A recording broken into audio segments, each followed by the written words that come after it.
Hello dear student, स्वागत है आपका अतुल्य स्टडी पॉइंट में। और आज की इस वीडियो में हम बात करने वाले हैं राजस्थान की मिट्टियाँ। मैंने आपको पहला पार्ट कवर करवा दिया है, ये इसका दूसरा पार्ट रहने वाला है, ठीक है।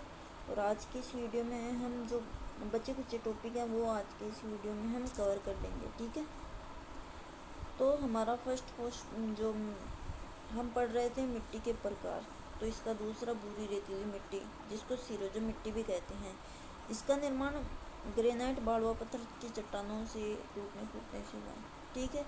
अरावली के जो तट के किनारे बसी हुई जो झीलें हैं, जैसे कि पाली, जोधपुर, नागौर, जयपुर, जो शेखावटी है, वो इसमें शामिल है। बाजरा, मोठ, मूंग और ऐसी कुछ जो फसलें हैं वो इसमें बोई जाती है। इसकी विशेषता है कि इसमें फास्फेट है, इसकी दिखता पाई जाती है, ठीक है, आपको ध्यान रखना है। हमारा नेक्स्ट वो जो मिट्टी के प्रकार है वो है लवणीय मिट्टी। नाम से पता चल रहा है खारी मिट्टी, ठीक है। खारे रे है कलर और ऊसर भूमि अनुपजाऊ मिट्टी, ये इसके अन्य नाम है। अत्यधिक सिंचाई वाले निचले जो क्षेत्र में जो केशिकाई क्रियाएं होती हैं उनके द्वारा इसका निर्माण होता है, और नमक भी इसके द्वारा बनाया जाता है, इस मिट्टी के द्वारा। ये सभी आपको ध्यान में रखना, ठीक है। गंगानगर, हनुमानगढ़, बीकानेर और जो नर्मदा के क्षेत्र है वहाँ पर ये पाई जाती है। नर्मदा के क्षेत्र है सांचौर, जालौर, बाड़मेर, ये इसके क्षेत्र है, ठीक है। फसलें गेहूँ, कपास, गन्ना, और इसकी विशेषता है NaCl की अधिकता, ठीक है।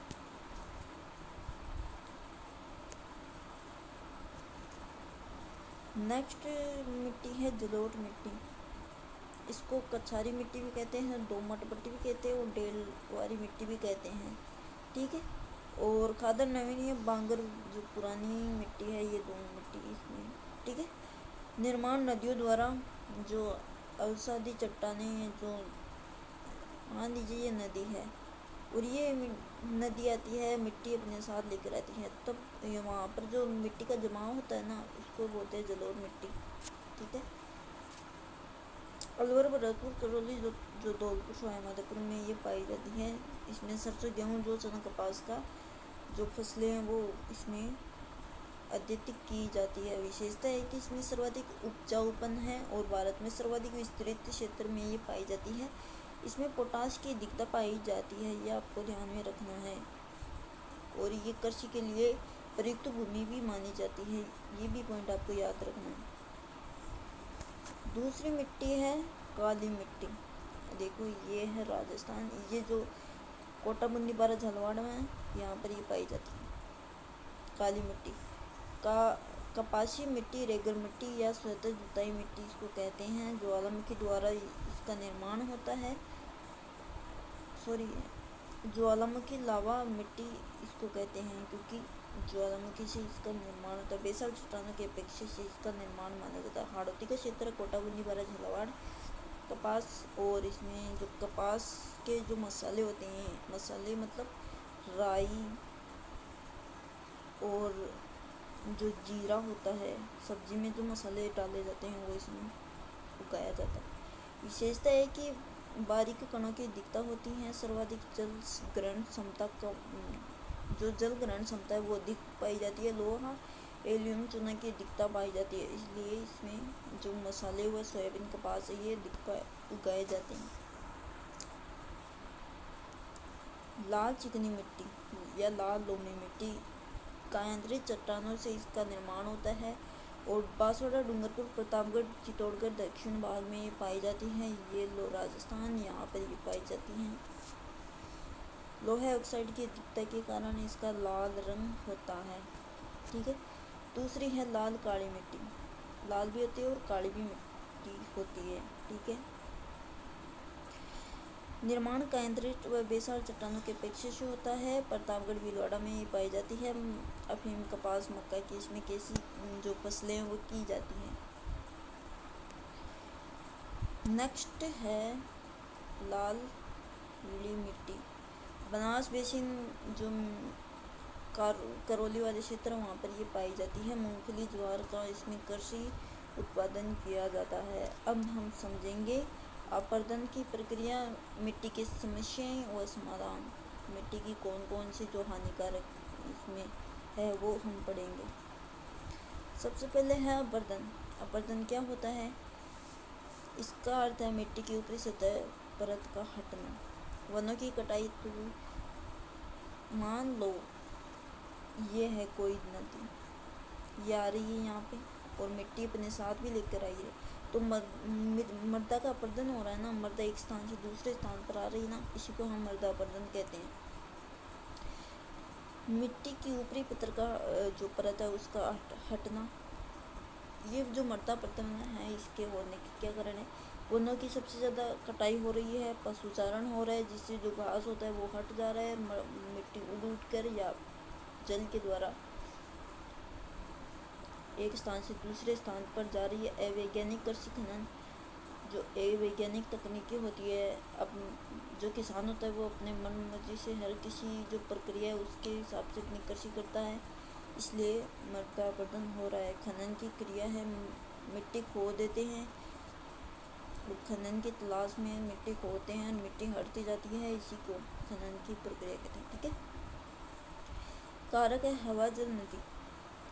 अब मृदा अपरदन दो प्रकार से होती है, एक तो वायु से यानी उड़ उड़ कर मृदा जाती है, और जल से, एक जल के द्वारा। ठीक है। हवा, जल, नदी। प्रकार: परतदार अपरदन, हवाओं द्वारा।